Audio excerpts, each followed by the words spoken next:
என் அன்பு பிள்ளையே, உனக்கான நன்மைகளை செய்து கொடுப்பதற்காகவே உன் தாயானவள் இன்று உன்னை தேடி வந்திருக்கின்றேன். என் குழந்தையே, இன்று இந்த அம்மா சொல்கின்ற விஷயத்தை நீ கவனமாக கேட்டு இந்த அம்மாவினுடைய வாக்கினை நீ கேள். உன்னுடைய இல்லத்தின் வாசலுக்கு வருகின்ற ஒருவர், அதுவும் தினமும் வருகின்ற ஒருவர், உன் இல்லத்தில் இருக்கின்றவர்களுக்கு சாபமிட்டு செல்கின்றார்கள். இவர்கள் எதற்காக உன் இல்லம் தேடி வருகின்றார், என்ன காரணத்திற்காக அவர் சாபமிடுகின்றார் என்பதை நிச்சயமாக நீ இன்று தெரிந்து கொள்ள வேண்டிய நேரம் வந்துவிட்டது. என் குழந்தையே, எப்பொழுதுமே நம் இல்லத்தில் இருக்கும் பொழுது நாம் பாதுகாப்பாக இருப்பதாக உணர்கின்றோம். ஆனால் வெளியில் நடப்பது என்னவென்று நாம் அறிந்து கொள்ள விரும்புவதில்லை. நம்மை சுற்றி என்ன விஷயம் நடக்கின்றது என்று நாம் தெரிந்து கொள்ள நினைப்பதில்லை. அப்படித்தான் உன்னுடைய வாழ்க்கையிலும் நீ சந்தித்த பல விஷயங்கள் இத்தனை நாளும் உன்னை பெரிதாக பாதிக்கவில்லை. அதனாலேயே என்னவோ நீ சுற்றி நடக்கின்ற எதையும் பெரிதாக கண்டு கொள்ளவில்லை. நான் சொல்கின்ற இந்த ஒரு விஷயம் உன்னுடைய வாழ்க்கையில் பல நாட்களாக நடந்து கொண்டிருக்கின்றது. உன்னுடைய இல்லத்திற்கு வெளியில் ஒருவர் அடிக்கடி வருகின்றார்.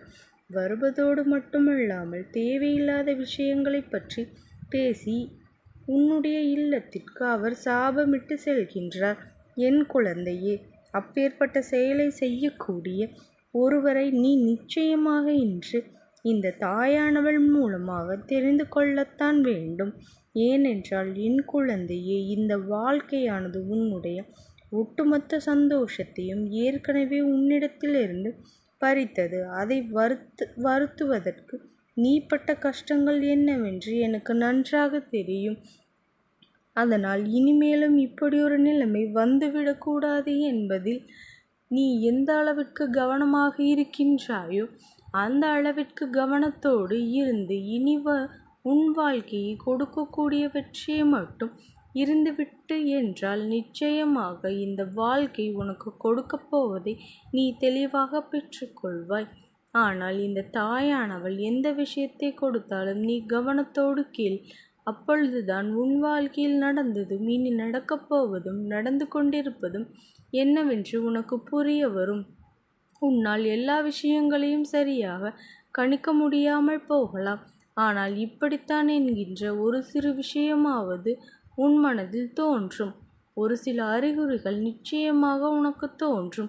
அதையெல்லாம் புரிந்து கொண்டு இந்த வாழ்க்கை உனக்கு தருகின்ற விஷயங்களை என்னவென்று தெரிந்து கொண்டு நீ சர்வ நிச்சயமாக வாழ்க்கையை இனிமேல் பெற்றுக்கொள்ள வேண்டும். என் குழந்தையே, இந்த தாயானவள் உன் முன்னால் எடுத்து வைக்கின்ற இந்த செயலை உன் வாழ்க்கையில் தினமும் நடக்கின்றதா இல்லை என்கின்ற சந்தேகம், உன் வாழ்க்கையில் தினமும் நடக்கின்றதா என்ற சந்தேகம் உனக்கு வருகின்றது. அப்படியானால் இன்று இரவு உன் இல்லத்தின் வாசலுக்கு நீ வந்து வெளியில் நின்று பார். இரவு நேரத்தில் ஒரு பெண் உன் இல்லத்தை கடந்து செல்கின்றாள்.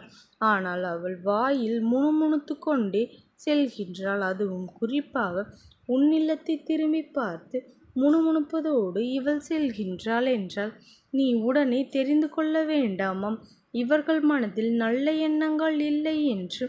என் குழந்தையை, இந்த அம்மா உனக்கு தெளிவாக சொல்வதை நீ செவி கொடுத்து கேள். என் குழந்தையே, தினமும் இரவு நேரத்தில், அதாவது மாலை 6 மணி தாண்டியதுமே 6 மணியிலிருந்து இரவு 9 மணிக்குள்ளாக உன்னுடைய இல்லத்தை கடந்து செல்கின்ற ஒரு பெண், அவள் ஒரு நிமிடம் நின்று இவர்கள் எல்லாம் நன்றாகவா இருக்கப் போகின்றார்கள், இவர்கள் குடும்பமே அழிந்துவிடும் என்று வார்த்தைகளை உன் இல்லத்தை பார்த்து சொல்லிவிட்டு செல்கின்றார்கள்.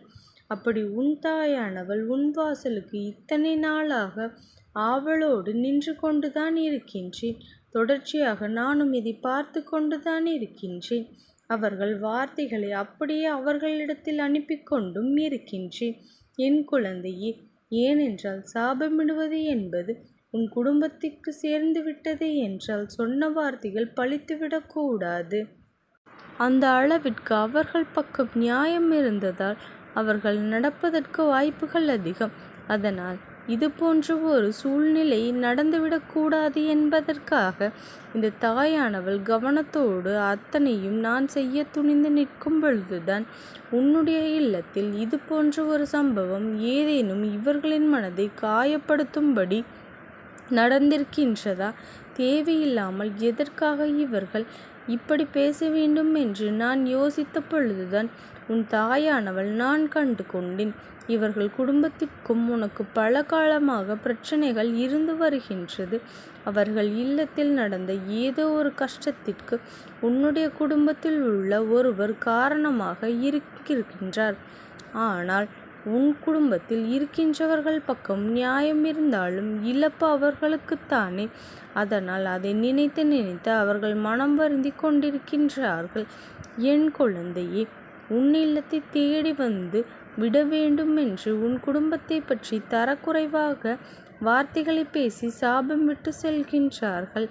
என் குழந்தையே, நாம் என்னதான் செய்யலாம் என்று யோசிக்கின்றாய். நடந்த விஷயத்தை அப்படியே முடித்து விடாமல் மேலும் மேலும் நினைத்து நமக்கு சாபமிடுவதற்கு என்ன காரணம் என்று நீ யோசிக்கின்றாய் அல்லவா? எதுவாக இருந்தாலும் முதலில் இவர்களுக்கு ஒரு முடிவினை கட்ட வேண்டும். அதற்கு நீ என்ன செய்ய வேண்டும் தெரியுமா?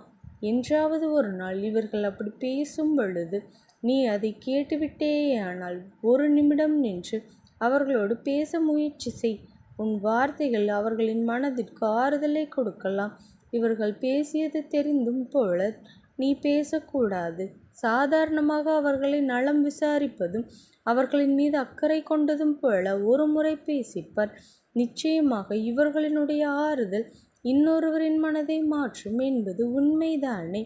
ஒருவேளை அவர்களின் மனதிற்குள் அடங்காமல் இருக்கின்ற இந்த கோபம் நீ பேசிய பேச்சுக்கள் ஒரு ஆறுதல் வார்த்தைகளால் அப்படியே குறைந்து போவதற்கு வாய்ப்புகள் இருக்கின்றது. இவர்கள் எல்லாம் பேசுவதற்கு தகுதி அல்ல என்று நீ சொன்னாயே, ஆனால் அதனை அப்படியே விட்டுவிடு. உன் தாயானவள் நான் என்ன செய்ய வேண்டுமோ அதை நான் செய்கின்றேன். அவர்களின் மனதிற்குள் இருக்கின்ற நேர்மறையான எண்ணங்களை வெளியே கொண்டு வர வேண்டும். இரண்டுமே அவர்களுக்கு இருக்கத்தான் செய்கின்றது. ஆனால் எதிர்மறையான எண்ணங்களை அதிகமாக கொண்டு நேர்மறையான எண்ணங்களை அவர் மறைத்து வைத்திருக்கின்றார். அதனை நிச்சயமாக வெளிக்கொண்டுதான் வர வேண்டும் என்பதில் எந்த ஒரு சந்தேகமும் இல்லை. உன் தாயானவள் நான் அதனை செய்கின்றேன். நீ ஆனால் நிச்சயமாக இந்த வாழ்க்கையில் நடக்கப் போகின்ற இந்த விஷயங்களை எல்லாம் கருத்தில் கொண்டு தேவையில்லாமல் உன்னுடைய மனதை நீ வேதனையை வளர்த்து கொள்ளாதே. என் குழந்தையே, இதுவெல்லாம் தெரியாமல் இருக்கக்கூடாது என்பதற்காகத்தான் உன் தாயானவள் நான் உன்னிடத்திலேயே சொல்வேனே தவிர மற்றபடி உன்னை காயப்படுத்த வேண்டும் என்கின்ற எண்ணம் எனக்கு கிடையாது. இந்த தாயானவளுக்கு ஒரு நாளும் கிடையாது என்பதை நீ புரிந்து கொள்ள வேண்டும்.